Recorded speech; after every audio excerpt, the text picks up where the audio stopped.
ये रिश्ता क्या कहलाता है कि आज के एपिसोड में कहानी ने नया मोड़ ले लिया। अरमान अभिरा की तारीफ करता है कि उसने उसे पोतदार हाउस छोड़ने की ताकत दी। वह मानता है कि अभिरा की वजह से ही उसकी शिवानी से फिर से मुलाकात हुई।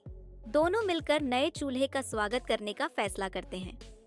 अभिरा पूछती है कि अरमान ने ये रस्में कहाँ से सीखी, तो वह जवाब देता है कि उसकी माँ ने उसे सब सिखाया।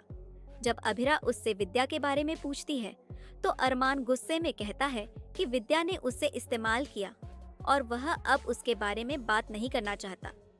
दूसरी तरफ अभिर शराब के नशे में धुत हो जाता है। उसके फैंस उसकी ड्रामेटिक शादी की चर्चा कर रहे होते हैं। उसी रेस्टोरेंट में कृष्ण और चारू भी होते हैं, जहां वे संजय के ब्लैकमेल करने की बात करते हैं। अभिर को पता चलता है कि संजय ने चारू को शादी छोड़ने के लिए मजबूर किया था। ये सुनकर वह हैरान रह जाता है। इधर अभिरा बेचैन होती है। शिवानी उससे पूछती है कि उसकी विद्या से क्या बात हुई। अभिरा उससे सच नहीं बताती और सिर्फ इतना कहती है कि विद्या अरमान से मिलना चाहती है, लेकिन अरमान इसके लिए तैयार नहीं है। शिवानी कहती है कि भले ही विद्या ने पहले अरमान का इस्तेमाल किया हो, लेकिन वह सारी जिंदगी झूठ नहीं जी सकती। वह चाहती है कि अरमान एक बार विद्या से मिले। दूसरी तरफ अभिर चारू को फोन करने की सोचता है, लेकिन चारू उससे बात करने से मना कर देती है। वह इमोशनल हो जाती है और सोचती है कि कैसे उसे मजबूरी में अभिर से दूर किया गया और अभिर ने गुस्से में कियारा से शादी कर ली।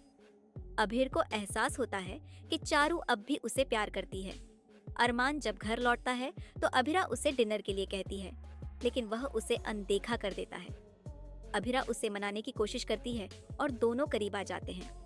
इसी दौरान अरमान उसे कोई गिफ्ट मांगने के लिए कहता है और अभिरा उससे सिर्फ एक चीज मांगती है, विद्या से मिलने की। अरमान को यह सुनकर गुस्सा आ जाता है। उधर अभिरा चारू को कॉल करने ही वाला होता है कि कियारा बीच में आ जाती है। कियारा उसे मूवी देखने के लिए कहती है, लेकिन अभिर टाल देता है। उसे एहसास हो जाता है कि अभिर शराब के नशे में है और वह उसे पीने से मना करती है। इसी बीच अरमान को पता चलता है कि उसका लोन अप्रूव हो गया है। वह यह खुशखबरी अभिरा के साथ बांटना चाहता है, लेकिन जब वह उसे विद्या से बात करते देखता है तो नाराज होकर उसे नजरअंदाज कर देता है। दूसरी ओर माधव विद्या को ताने मारता है कि उसके लिए सिर्फ कावेरी मायने रखती है। विद्या सफाई देती है कि अरमान उसकी प्राथमिकता है, लेकिन माधव उस पर यकीन नहीं करता। एपिसोड के आखिर में अभिरा अपनी सालगिरह अकेले ही सेलिब्रेट करती है।